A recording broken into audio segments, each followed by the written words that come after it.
शरणदम्बा मानसम्मापरा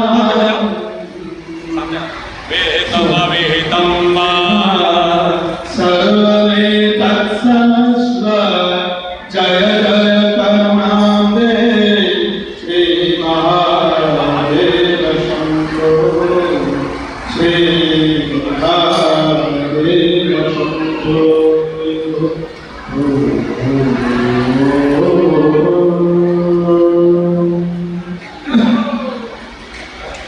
जय जय गंगे हर हर गंगे जय जय गंगे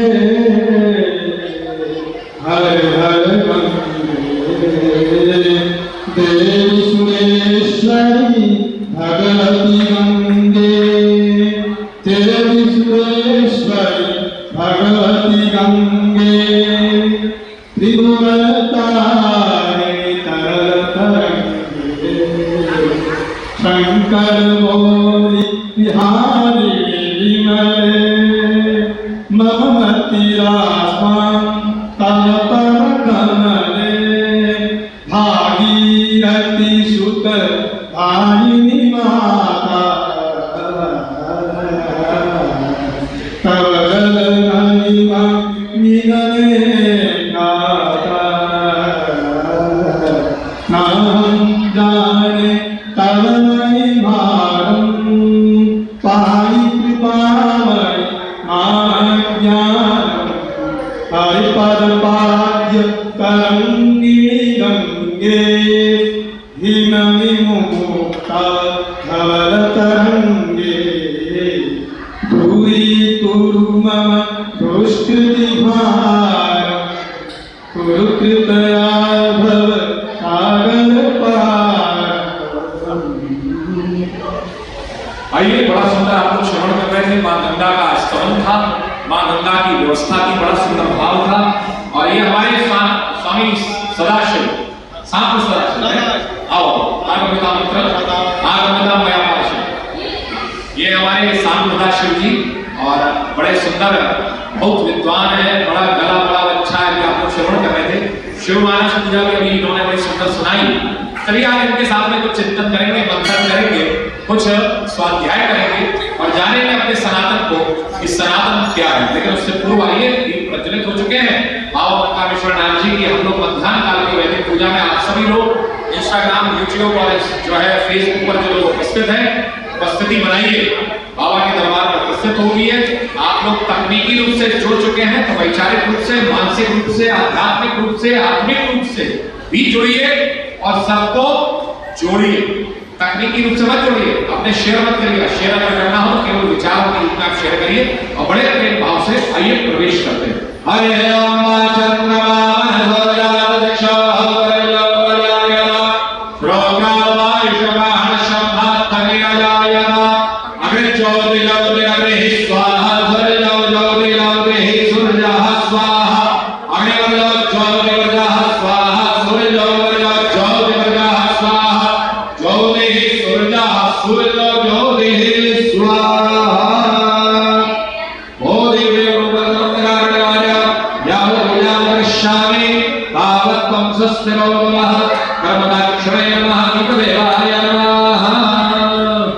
आइए, आप सभी लोग जो जुड़ चुके हैं बाबा के दरबार में, जो लोग उपस्थित हैं, कई लोगों के मन में भाव होता है कि हम अंदर गर्भगृह में जाए।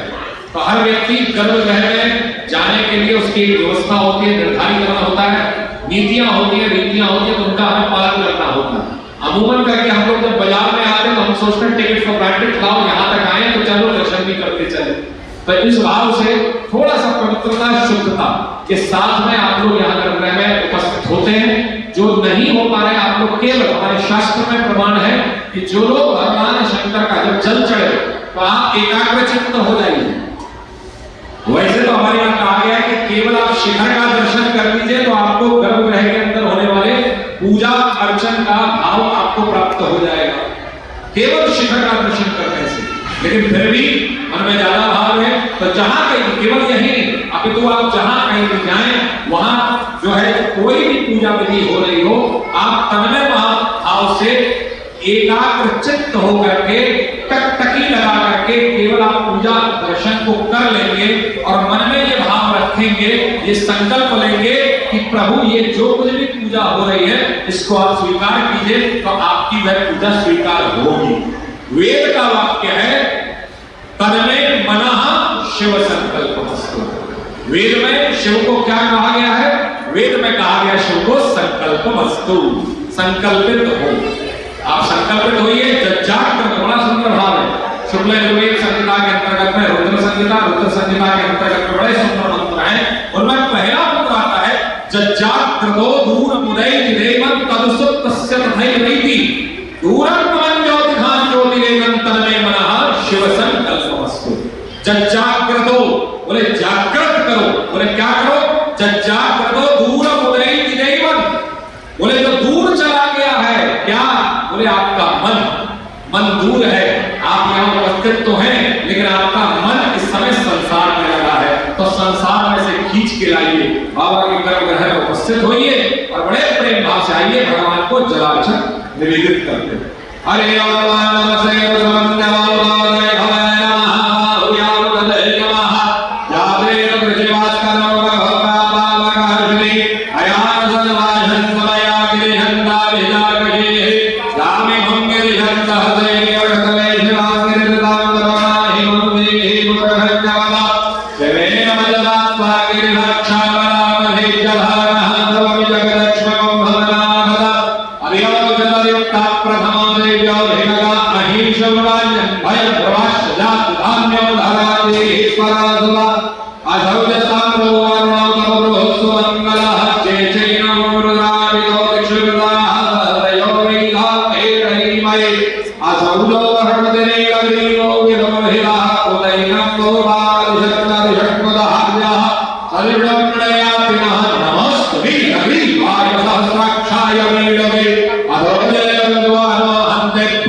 जिसके मस्तक पर स्वयं मां गंगा विराजमान हो, उसको हमारे एक लोटे की कोई दरकार नहीं, लेकिन फिर भी इस भावना से प्रभु आज ये मेरा बड़ा सौभाग्य है कि हम आपके लिए गंगा जल लेकर के आए हैं और आज हम आपका मिलन मां गंगा से कराते हैं। इसी भाव से आइए मां गंगा को निवेदित करते हैं। बोलो श्री गंगा महारानी मैया की जय। गंगा सिंधु सरस्वती जमुना गोदावरी नर्मदा कावेरी क्षिप्रा वेत्रवती महासुरवती प्रभाष्या गंडके पूर्णा पूर्ण जले समुद्रवेदा वरवंतो नमः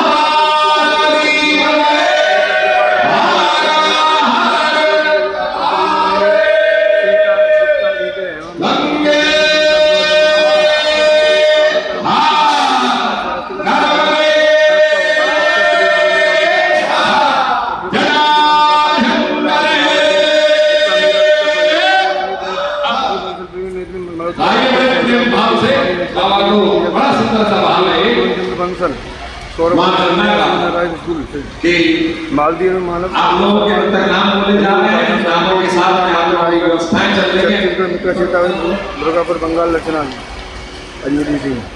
हाँ, क्या नाम है तेरा? वैष्णवी। अरे वाह, बहुत सुंदर। जटास बहती है गंगाधार, ललाट में सोए चंद्र प्यारा। जटास बहती है गंगाधार, ललाट में सोए चंद्र प्यारा।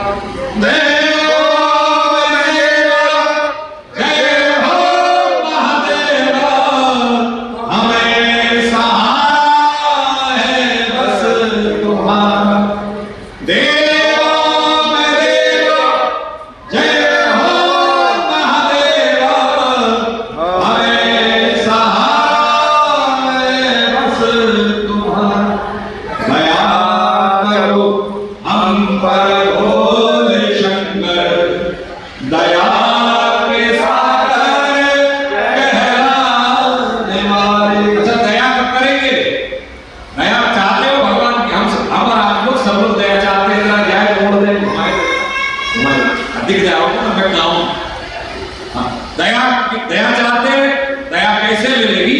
दया का उल्टा करिए, क्या बनता है? दया का उल्टा करो तो क्या बनता है? याद। जब याद करोगे तो दया करो हम पर भोल शंकर, दया के सागर कहलाने वाले। शिवाय नमो, शिवाय नमो, शिवाय नमो, नमः शिवाय, शिवाय नमो, शिवाय नमो, शिवाय नमो, नमः शिवाय शिवाय नमो, शिवाय नमो, शिवाय नमो, नमः शिवाय। बोले शंकर भगवान की जय। नमः महादेव के। अमूमन करके मैं एक चीज और सुनता हूँ, एक वीडियो है कैमरा है, एक अमूमन करके मैं सुनता हूँ। आप लोग बोलते हैं नमः पार्वती पते। क्या बोलते हैं? पते। क्या बोलते हैं? पते। पते बोलते हैं ना, नमः पार्वती पते हर, ऐसा बोलते हैं ना। पते शब्द नहीं है, ये अशुद्ध है। ये बोला जाता है पता ये। क्या बोला जाता है? पता ये या के ऊपर एक ही मात्रा है। हाँ, जैसे हरे बोलते हैं ऐसे पता ये बोलते हैं, क्योंकि ये क्या है? बोले आप क्या बोल रहे हैं? आप बोलते हैं नमः पार्वती पते। बोले पते कौन है ये? आप किसकी देकर नमस्कार कर रहे हैं?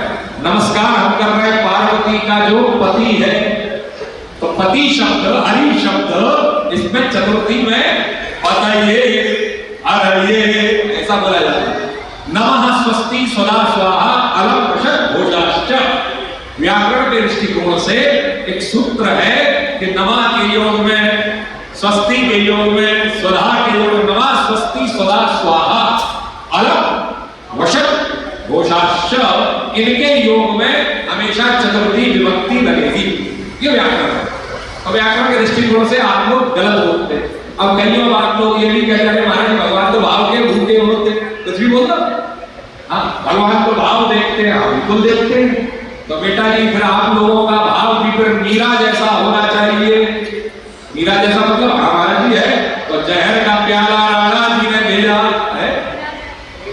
पीजा जहर का प्याला, पहले जहर का प्याला पी के दिखाओ भगवान का प्रसाद लगा करके, फिर उसके बाद में तुम बच जाओ तो मुझे बताना, फिर मैं तुम्हें मीरा के स्वरूप में मैं तुम्हें प्रणाम करूंगा। भाव जागृत होना इतना आसान काम नहीं है। आज बड़ा सुंदर एक सूत्र अभी चर्चा हो रही है, चला मिला है कि नमः नास्ति बुद्धिरयुक्तस्य चायुक्तस्य भावना ना चा भावयतः शांतिर शांतस्य कुतासुखम्। श्रीमद् भगवद गीता में भगवान श्री कृष्ण बड़ा सुंदर कहते हैं, हम भाव भाव भाव भाव चिल्लाते हैं तो भाव कैसे उत्पन्न होगा? आप लोग यहां खड़े, अगर आपका भाव पक्का है तो यहां सांप निकल आए तो छोड़ना मत सके, लेकिन जैसे ही सांप निकलता है तो क्या होता है? आदमी लोग कौन आया भाई, यहां पे कौन निकला? यहां पे तो स्वयं बाबा निकले। बाबा निकले तो बाबा के स्वरूप में मैं तो बाबा से कहता हूं कि बाबा कभी दर्शन देना हो तो अपने मुंह बुलावा किसी स्वरूप में दर्शन मत दे देना, कि सांप बन के आ जाओ, मैं बिच्छू बन के आ जाओ, मैं भूत प्रेत बन करके दिखाओ। नहीं, मैंने जिस स्वरूप में आपका पूजन करना हूं, मैं जिस स्वरूप में आपका दर्शन करता हूं, बड़ा सुंदर सा, बड़ा खूबसूरत सा, बड़ा ही मनोहर सा ये जो सौंदर्य है, इसी रूप में राजा धराज महाराजा राज वाले स्वरूप में दर्शन देना करूं। वैसा दर्शन मत देना कि गले मुंडमालम तनौ सर्वजालम महाकाल बालम, ऐसा स्वरूप मत देना। दर्शन भी अगर प्रभु आप दो ऐसे मुस्कुरा देख रहे कितना सुंदर चलेगा ऐसा हो। अभी बाबा जी वहीं बाहर मिल जाए, गले कमर में जो है लपेटे हुए हो, है, और जो है गले में सर्पों की माला हो, या पानी टपक रहा हो, जटाएं लंबी लंबी हो, गले में एक सांप निकला हुआ हो और कहे माई, और हाथ में सांप निकल के घुस, तुम क्या कहोगे? क्या कहोगे? ए बाबा दूर, अरे वो तो साक्षात हो रहा है, ले ले दर्शन, भाई दर्शन ही चाहिए, दर्शन ले, तो बोले हुआ नहीं चाहिए। तो इसलिए कभी भी बाबा का दर्शन करो तो सौम्य रूप में करो, सौम्य स्वरूप में करो। अभी कई बार होता है ना, आजकल मैं देखता हूं, आजकल देवी आ जाती है, देवी आती है ना, किसी को कोई कर रहा है तो देवी आ गई, देवी मैया आ गई। मैया अगर आती है तो मां भाव, हमारे यहां कहा जाता है कि मां भाव बहुत ही जो है ममता का प्रतीकात्मक है, ममत्व है मां भाव। मां कहते ही ममता जागृत होती है, लेकिन वो जो देवी आती है उसको देख के ममता जागती है, डर लगता है। वो जो देवी जिसके ऊपर आती है, आदमी सड़क पे बैठ जाता है, भाई कहीं मेरे ऊपर ही चढ़ जाए। इतना विचार करें, ये सब चीज है, आपका भाव जागृत हो सकता है। कई बार लोग मुझसे कहते हैं, बोले महाराज भैया मैं इतने सालों से बाबा की सेवा में हूं, कम से कम नहीं तो 23 साल तो मुझे गद्दी पर हो गए, और उससे पहले से मतलब मैं 5 वर्ष की, मुझे याद है 4.5 वर्ष की, 4 वर्ष की अवस्था में पिताजी महाराज मुझे पहले निक्कर में बैठा देते थे, यहाँ निक्कर पहन करके महाराज। उसके बाद 5 वर्ष पूर्ण हुआ तो 6ठे वर्ष में पिताजी पूरी धोती पहना करके मुझको यहाँ वेदी पर बैठाते थे, और मैं यहाँ गणेश जी के पास बैठ करके श्रृंगार करता था गणेश जी। 7 वर्ष की अवस्था में मुझे मंत्र याद थे। अब आजकल तो क्या करें, छोटे छोटे बच्चे सुनाते हैं, गायत्री मंत्र सुना देते, तो आप कहते हो क्या? उस जमाने में मुझे महामृत्युंजय मंत्र, लिंगाष्टक और अपना जो है पुरुष सूक्त उस जमाने में याद था। 7 वर्ष की अवस्था है, जरा विचार करें। तो ये बाबा की कृपा थी, बाबा का आशीर्वाद था। तो 7 वर्ष की अवस्था से मान लो, और आज मैं 51 वर्ष का हो गया हूं, मेरे पे कभी बाबा नहीं आए। या तो मुझसे ज्यादा पापी कोई नहीं, मैं तो कह रहा हूं मैं पापी हूं, मैं मानता हूं, स्वीकार कर। या तो मुझसे ज्यादा पापी कोई नहीं, या मुझसे ज्यादा बाबा को जानने वाला कोई नहीं, क्योंकि ये स्वरूप हर एक के ऊपर नहीं आता। देवी अगर आपके ऊपर आ गई, आपके शरीर के ऊपर आ गई, तो शरीर फट जाएगा। क्या बात करते हैं आप साहब? एक साधारण से बल्ब को आप लोग देख नहीं सकते, साधारण से बल्ब में अगर आप सीधे टकटकी लगा करके देखेंगे तो आप अंधे हो जाएंगे। तो जो करोड़ों बिजलियां जिसके शरीर के अंदर दमकती हो, चमकती हो, वो आपके ऊपर अगर अंश मात्र भी उतर गई, जरा विचार करें। स्वामी रामकृष्ण परमहंस की तो समाधि लग जाती। हमारे यहाँ अष्टांग योग है, और अष्टांग योग में समाधि क्यों है? समाधि सिर्फ इसलिए है कि समाधि में शरीर का तारतम्य जो होता है आत्मा के साथ में वो टूट जाता है, और जैसे शरीर से आत्मा का तारतम्य समाधि की अवस्था में अलग हुआ है, उसी शरीर में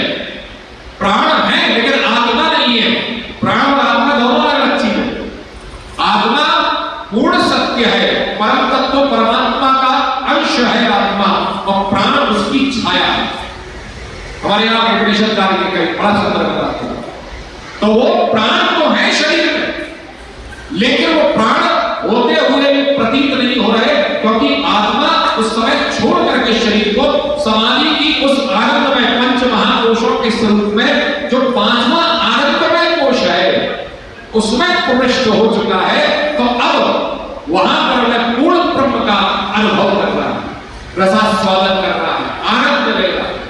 ये जो श्रावण का महीना होगा ना, सावन के महीना हुआ, नवरात्रि हुए, या हमारे यहाँ जो उत्सव के दिन होते हैं, जैसे जन्माष्टमी है हमारे यहाँ, जो है शिवरात्रि है, दीपावली है, ये कालाष्टमी है, भैरवाष्टमी है, भैरव की, भगवान भैरव की, श्रावण महोत्सव है, गुप्त नवरात्रे 2 और प्रकट नवरात्रे 2, 4 नवरात्रे हैं, नवरात्र हैं। तो इनमें ये हमारी शक्तियों को जागृत करने, आनंद महोत्सव का आनंद लेने के लिए होते, ना कि ये होता है कि आप जो है उछल कूद करो, ऐसा नहीं है, ये नाचो गाओ और इतना, वो आनंद की आप एक सामान्य व्यक्ति की वो है। जरा विचार करिए, ये सब सूत्र, जैसे आज हमारी परिक्रमा लगेगी, आज आगरा शहर के लिए बड़ा, कल जो है आगरा शहर, आज ही है, आज इतवार है, आज आगरा शहर के लिए बड़ा सौभाग्य का दिन है। आज परिक्रमा लगती है आगरा शहर में, और वो परिक्रमा कम से कम 50 किलोमीटर के ऊपर की है, और 50 किलोमीटर आदमी एक दिन में तय करेगा, जरा विचार करिए। और वो जब लगाता है तो बम बम भोले, बस एक आवाज आई बम बम, दूसरा पीछे आवाज चले भोले, और कोई किसी को इसमें आमंत्रण निमंत्रण नहीं देता। जो व्यक्ति परिक्रमा भी होता है, वो परिक्रमा लगाने के लिए बस एक दो चड्डी होती है, एक अंगोछा उसके ऊपर है, और बाजे बाजे लोग तो कमर में जो भैंसों के गले में जो बनती है घंटियां, उसे बांध करके ओ बम बम भोले, बम बम भोले, बम बम भोले, ऐसे करते हुए निकलते बाहर। पहले तो लठियां भी लेके निकलते, लेकिन फिर प्रशासन ने बंद कर दिया, लेकिन गलत किया प्रशासन। हालांकि वो जो भक्त है वो भी कम नहीं बैठते, वो भी डंडा लेकर के तोड़ फोड़ करने में लग जाते। प्रशासन ने कहा डंडा नहीं चलेगा। अब डंडा वैसे सहारे के लिए, अगल बगल में झंडा झोली हमारे यहाँ कहा जाता है। बाबा जो है, जब एक स्वरूप में बड़ा सुंदर सा भाव है, और जब स्तुति करते हैं, डमरू गाते हैं, तो उसमें आता है कि अगल बगल में डंडा झोली, हाथ में त्रिशूल। बाबा भी डंडा लेकर चलता था। तो डंडा केवल सहारे के लिए होता है, ना कि उपद्रव के लिए। प्रशासन ने खत्म कर दिया, अब एक लोटा लेकर के बम बम भोले, परिक्रमा लगाने से मतलब है। दर्शन मिले तो बहुत अच्छी बात है, नहीं मिले तो भोले बाबा की जय, क्या क्या करें। और ये जो इनका भाव होता है, उस समय परिक्रमा क्यों लगाई जाती है, विचार करें। परिक्रमा सिर्फ इसलिए लगाई जाती है कि परिक्रमा के लगाते समय उनके शरीर से निकलने वाली जो भाव की जो ऊर्जा होती है, जो शब्द की जो ऊर्जा होती है, जो उनके मन की जो ऊर्जा होती है, उस समय विचार केवल आप, कल मैं किसी से पूछ रहा था, कल यहाँ भगत ने अभिषेक किया, अभिषेक रोज चल रहे हैं तुमसे बाबा के आशीर्वाद से, एक भगत ने अभिषेक किया, तो मैंने उससे पूछा पूजा करने से क्या होगा भाई। मैंने उससे पूछा मतलब कि पूजा करने से क्या होता है, तो बोले महाराज शांति मिलती है। मैंने और क्या होता है, बोले कुछ लगता है कि हमने कुछ करा है, अच्छा लगता है। मैंने और क्या होता है, तो बोले अब और तो आप ही बताइए क्या होता है। मैंने कहा कितने घंटे आप बाबा के दरबार में रहे, तो बोला 1.5 घंटे। मैंने कहा इस 1.5 घंटे में आपने किसी के बारे में थोड़ा सोचा, आप लोग भी जो लोग जुड़े हुए हमारे यूट्यूब से, इंस्टाग्राम से, फेसबुक से, या हमारे बाबा के दरबार में जितने लोग हैं, आप विचार करें इस जितनी अवधि में आप मंदिर में रहे, इतनी देर में आपने किसी के बारे में थोड़ा सोचा, आपने किसी को गाली दी, आपने किसी के लिए बुरा किया, आपने क्रोध किया, वो बात है कि धक्का दे दो। कायदे से तो मंदिर में क्रोध नहीं करना चाहिए। क्यों नहीं करना चाहिए, क्योंकि ये भी परीक्षा है, ये भी आपकी परीक्षा है। किसी ने आपसे कह दिया, कहीं बाजे बाजे आ जाते हैं हमसे और कहते हैं भाई अपने चढ़ जाते, हमसे ही नहीं, भगत से भी चढ़ जाते। किसी ने पीछे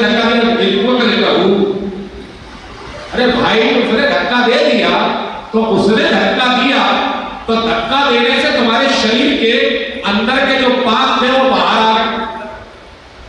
धक्का दिया तो शरीर के अंदर के पाप बाहर आ गए। अच्छा बाहर आ गए तो कहां गए? वो धक्का देने वाले में घुस गए, है ना?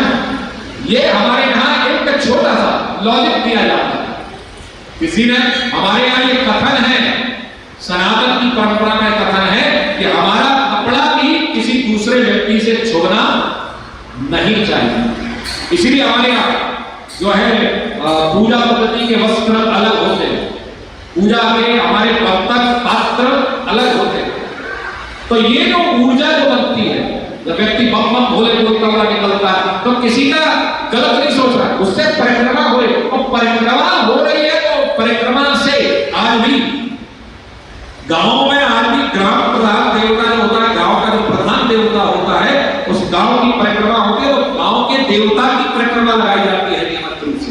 अब शहर वाले तो नहीं जानते हैं, शहर वाले तो घर से भी बाहर निकलते हैं, मंदिर के लिए जाते हैं, जूता चप्पल पहन के जाते हैं। क्यों जा रहे हैं जूता चप्पल पहन के? बोले जूता चप्पल पहन के इसलिए जा रहे हैं, मौका लग, मंदिर तो जाएंगे, मौका लग गया तो सब बाजार से सब्जी भी ले आएंगे, मौका लग गया तो वहां दुकान से थोड़ी सी खरीदारी भी कर लेंगे, मौका लग गया तो पान भी खा लेंगे, मौका लग गया तो चाट और वो भी खा लेंगे। तो आप मंदिर आए हो कि आप क्या करने आए हो? मंदिर का नियम होता है, आप सभी लोग श्रावण मास कर रहे हैं तो नियम यह है कि आप घर से लोटा लीजिए, लोटे में घर का जल लीजिए, जल लेकर के नंगे पांव मंदिर तक जाइए, वहां जाकर के अपने पैरों को थोड़ा सा वहां के पानी से धोइए, उसके बाद में आप अंदर जाइए। तब तक कुछ नहीं बोलना है। अगर दीक्षा में है तो गुरु मंत्र का जाप कीजिए, दीक्षा नहीं है तो केवल नमः शिवाय, ओम मत लगाइए, बल्कि केवल नमः शिवाय का जाप करिए, शिवाय नमः का जाप करिए, और शिवाय नमः का जाप करते हुए आप भगवान के ऊपर जल समर्पित करिए। लौट करके वहां से थोड़ा सा जल पुजारी जी की आज्ञा लेकर के वहां से आइए, और आ करके फिर उस जल सीधे घर तक आइए, तब भी कुछ मत बोलिए। एक बड़े उच्च कोटि के संत थे, तुकाराम जी ने, पता नहीं किसी का यह नाम देव थे, शायद तुकाराम जी, महाराष्ट्र के संत थे, रोजाना नियमित रूप से गंगा स्नान करने जाते थे। एक जो था भगत था, वो भी बड़ा उपद्रव था। भाई ऐसे होते नहीं है, ऐसा नहीं है कि हम जैसों को सब पैरी छूते, कुछ ऐसे भी होते तो गाली भी देते, कुछ सोचते हैं बाबा जी तो आराम की खा रहे, मजे की खा रहे, चक खा रहे, तू बाबा जी बनना तो पता लगे कि तुझे कैसे खा रहे। किसी ने मुझसे कहा, बोले महाराज जी बहुत आनंद आता है, मैंने तू मेरे साथ रहे, जितनी रोटी मैं खाऊं उतनी तू खा, जितनी देर मैं खड़ा रहूं उतनी देर तू खड़ा रहे, जितनी देर मैं सोऊं उतनी देर तू सो, और जितनी देर मैं बोलूं वो तो तू पाएगा नहीं। चल तू मेरे से ही कुछ बैठ जाइए, तू तब तक मुझे सुन लीजिए बस। बोला महाराज जी आप खाते हो 2 रोटी, आपका क्या, आप तो हवा में चल देते हो, आप खाते हो 2 रोटी, यहाँ देखिए कम 8 रोटी, हाँ आपका क्या है? कह रहा है बेटा थोड़ा साइड आने का रास्ता छोड़िए, बेटा नीचे आ जाओ, नीचे आ जाओ, नीचे थोड़ा नीचे आइए। ये बात तो बड़ा सुंदर सा भाव है कि कुछ ऐसे भी होते हैं जो सब, जो हमको अलग अलग सम्मान के सब ऐसे नहीं होते, तो कुछ ऐसे भी होते हैं जो बड़े बड़े शब्दों को यूज करते हैं, इस्तेमाल करते हैं, अच्छे अच्छे शब्दों को इस्तेमाल करते हैं, और सामान्य भाषा में कहा जाए तो बहुत अच्छे विचार रखते हैं। तो संत जी बेचारे रोजाना गंगा स्नान जाते थे। एक दिन उनके उस भगत ने सोचा लाओ मैं इसको क्रोध दिला, तो उसने लेकर के उनके ऊपर कूड़ा डाल दिया, कूड़ा डाल दिया, चाहे लौट के आते गंगा नहा करके कूड़ा डाल दिया। उन्होंने देखा, उसे देख करके मुस्कुराए, मुस्कुरा के फिर गए, फिर गंगा स्नान करके आए, फिर दोबारा लौट करके आए, फिर उसमें कूड़ा डाल दिया, फिर गए, लौट के आए। तुम्हारा जो वाले संत थे, हम जैसा होता देख के लट दौड़ा देता, हम कह रहे थे क्या कहना वो बात। ये संतों की एक श्रेणियां होती है, जो जितना ऊंचा उठता चला जाता है वो है लोक व्यवहार में उतना ही बहुत ही विनम्र भाव से होता है। ये हमारी श्रेणियां, और संत जी ने कम से कम ऐसे उसने 100 बार 108 100 बार उसने किए,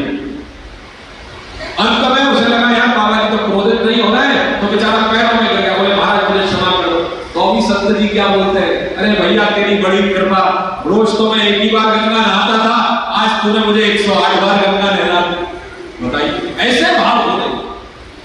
अब आजकल तो महाराज जैसे संतों का बड़ा अभाव है। संत तो कह कोई है नहीं, सब हम जैसे बहते।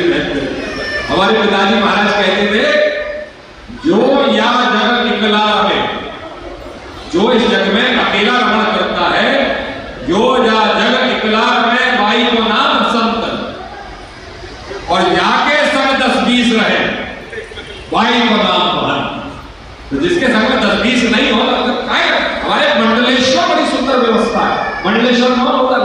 मंडलेश्वर कौन होता है? जाओ आप इधर, ये देखिए ये हमारे बाबा जी हैं। इस समय सत्य श्रेणी में, हम श्री महत्व की श्रेणी में अभी मंडलेश्वर बनेंगे। तो मंडलेश्वर कौन होते हैं? हमारे मंडल के अधीश्वर मंडलेश्वर, मंडल के अधीश्वर मंडलेश्वर, महामंडलेश्वर, 2 मंडलों के अधिपति महामंडलेश्वर, 18 की परंपरा और आचार्य की परंपरा और महामंडलेश्वर।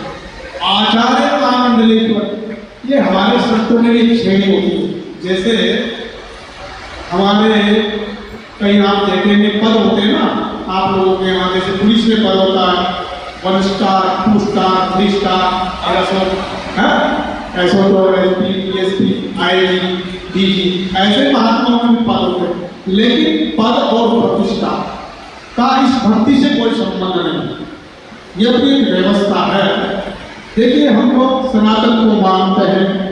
पहले तो आपको ये समझना है सनातन है क्या।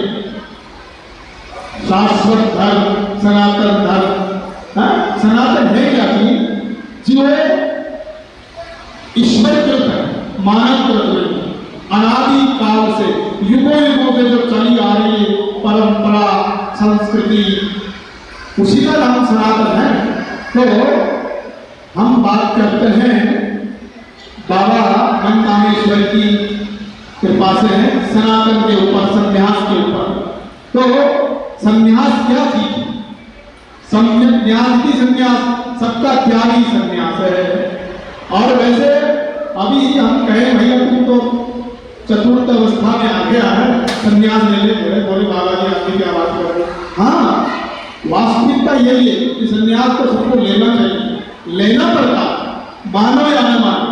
ये वेद में है कि भाई हम लोगों ने तो नहीं बनाया, वर्ण धर्म आश्रम हमने नहीं बनाया, ब्रह्मचारी आश्रम, गृहस्थ आश्रम, वानप्रस्थ आश्रम, संन्यास आश्रम, तो ये हमारे वेद में है, हमारे सनातन में। परंतु कहते हैं कि उनकी संन्यास हम नहीं ले सकते। क्यों? क्योंकि हम बूढ़े हो गए, हमारी इंद्रियां शिथिल पड़ गई। अरे भाई नियम तो यही है कि संन्यास लेना, पर संन्यास लेते क्यों है? संन्यास के पीछे उद्देश्य क्या है, लक्ष्य क्या? ब्रह्म प्राप्ति करना ही संन्यास का उद्देश्य है।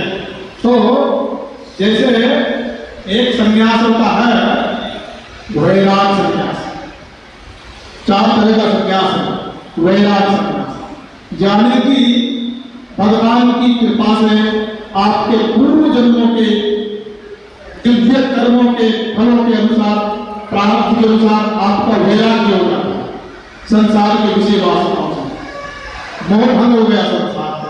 तो आप उस लाइन पे आते, उसको क्या बोलते हैं? वैराग संन्यास। फिर उसके बाद में आता है ज्ञान संन्यास।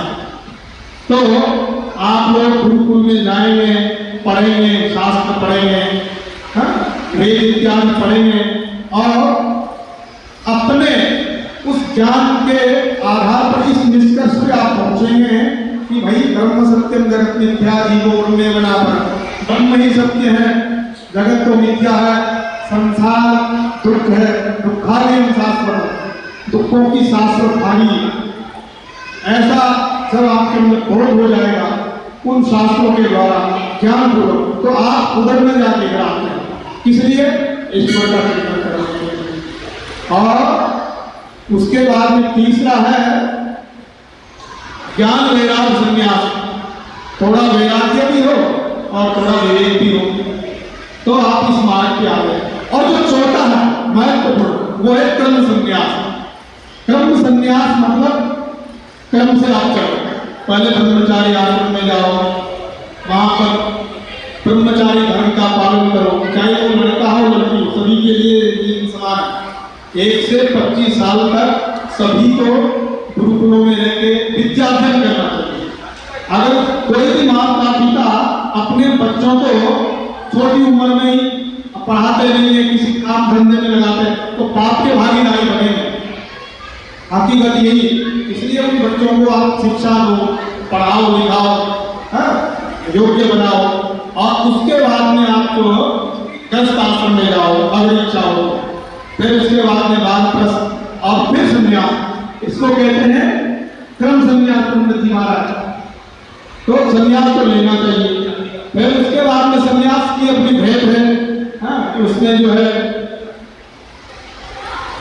कुटीचर है, बौद्धक, संन्यास के अपने अपने भेद है, 4 में भी भेद है, 6 कुटीचर, बौद्धक, हंस, परमहंस, कुटीचर, कुटिया में चलने वाला। अब आप कहोगे बाबा जी कहाँ है, भैंस चलती है, ये कुटी में, कुटीचर में हम लोग आते हैं। हम लोग कुरीनामा है, तो कुरीनामा जो कुरियों में निवास करे, गिरीनामा जो गिरी में निवास करे, ऐसा कहा कि वन में, जो जंगलों में रहे, अरण्यों में रहे, ऐसा हमारी उपाधि। इनको आप समझ नहीं पाए, इनको समझ। अब समस्या क्या है, आप क्या कहते हैं बाबा जी तुम में हमें अंतर क्या है? बहुत अंतर है। हम 10, 15, 20 साल पढ़ के आए वेदांत को, हमारा वेदांत अलग है, तुम्हारा नियम संयम, तुम्हारा आचरण अलग है। आप क्या कहते हैं? अरे पंडित तुम में हमें क्या कहते हैं? पंडित जी जानते हैं वेद, तू वेद क्या है, मंत्र बोल के देखा, पंडित जी के बराबर बोल के दिखा, ला तुझे बैठा जाएगा क्या? जानो नहीं, खा और करो ला, बात करो ला, तो ऐसा थोड़ी ना होता। आपकी जानकारी भी होती। सबसे प्रमुख बात है, आप डॉक्टर, महाराज बड़ा सुंदर बता रहे थे ना, महाराज जी क्या कह रहे थे, आप डॉक्टर का देते हो 5 लाख रुपए ऑपरेशन के, और फिर भी कहाँ रहते हो? ऑपरेशन थिएटर के अंदर में रहते हो, डॉक्टर के साथ कहाँ रहते हो? बाहर रहते हो। और यहाँ पंडित जी को क्या दे रहे हो? कुछ नहीं, जरा विचार करिए। और फिर भी हर व्यक्ति ये चाहता कि नहीं मैं गर्भ ग्रह, ये हमारा ऑपरेशन थिएटर है। गर्भगृह उसे कहते हैं जहां बहुत ही पवित्र और शुद्धता के साथ में आचरण किया जाता है। यहाँ एक एक चीज का मंत्र होता है, नैवेद्य का मंत्र बोला जाएगा, फलों का मंत्र बोला जाएगा, यहाँ पर जो है पान बीड़ा इत्यादि जो कुछ भी चढ़ाया जाएगा उसका मंत्र बोला जाएगा। उसके बाद में जो है भगवान उसको स्वीकार कर, मंत्रों के साथ में भगवान उसको स्वीकार करता है। सबसे प्रमुख बात। चलिए आइए, नैवेद्य लग चुका है, नैवेद्य की सेवा तैयार है, बाबा के नैवेद्य में आइए प्रवेश करते हैं।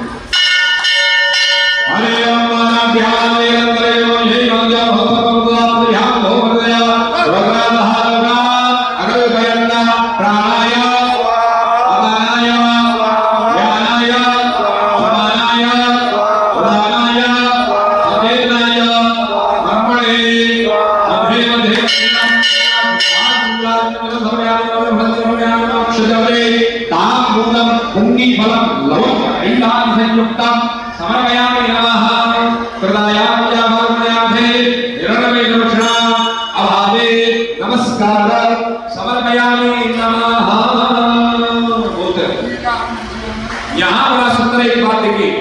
पश्चिम में और हमारे यहाँ भारत की सनातन की परंपरा देखिए कितनी अलग है। पश्चिम कहता है केवल प्राण होता है, पश्चिम क्या कहता है कि केवल प्राण होता है। हमारे उस प्राण की अवस्थाएं बताई गई, व्यवस्थाएं बताई। पहले तो अवस्था बताई गई, कितने प्रकार बताए, कितने प्रकार का होता है। यहां जब मंत्र बोला जा रहा था तो मंत्र में कहा गया 5 प्रकार का प्राण होता है। थोड़ा और आगे बढ़ेंगे तो वह 12 प्रकार का प्राण हो जाता है, और वह प्राण सूर्य से संबंधित है। ये केवल वह सनातन में। अब आप लोगों को सुनकर के आश्चर्य होता है, महाराज जी आप कैसे बात कर रहे हैं? प्राणाय स्वाहा, ऐसा प्राण क्या है? स्वाहा प्राण है। अपानाय, जरा विचार करिए, उदानाय, व्यानाय, समानाय, समान भाव से। और वेद में हमारे ऊपर सचेतनाय, वही चेतन अवस्था में, सुंदर चेतन अवस्था में, ब्रह्मणे, चेतन अवस्था के बाद में ब्रह्मणे, ब्रह्म के स्वरूप में हो। और आगे बढ़ेंगे तो वही प्राण धनंजय इत्यादि बन करके 12 प्रकार का हो जाता है। और 12 प्रकार का प्राण हुआ तो प्राण 12 प्रकार का ही क्यों? 13 का क्यों नहीं? 15 का क्यों नहीं? 14 का क्यों नहीं? क्यों? क्योंकि 12 हमारे यहाँ सूर्य बोले गए हैं। आदित्य हमारे यहाँ कितने, सूर्य कितने? सूर्य को जब नमस्कार करते हैं तो नमस्कार करते समय कितनी क्रियाएं करते हैं आप लोग? 12। तो 12 प्रकार का सूर्य, 12 प्रकार के जो नाम है वह शरीर के अंतस्थ में 2-2 घंटे पूरे शरीर में घूमता है। 12 जरा विचार करिए तो 12 जगह 12 × 2 24, तो 24 घंटे में वो प्राण यहां से लेकर के नीचे तक और नीचे से लेकर के ऊपर तक, इसको हमारे यहां कहा जाता है एनर्जी, ऊर्जा चक्र। जरा विचार करिए, ये सब चीजें हमारे सनातन में है। इसलिए भगवत देव शंकराचार्य महाभारत कहते हैं कि शिवोहम शिवोहम शिवोहम शिवोहम, मैं शिवोहम। चलिए आइए बाबा की आरती में प्रवेश करते हैं। आरती तैयार है, जो लोग बैठे हैं खड़े हो जाइए। आप लोगों से निवेदन है बड़े प्रेम भाव से आरती में प्रवेश। अरे बोल जय राम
आइए बाबा को प्रणाम करते हैं, वंदन करते हैं, नमन करते हैं, अभिनंदन करते हैं, धन्यवाद देते हैं कि बाबा आपकी बड़ी कृपा, आपने हमको जोड़ करके रखा।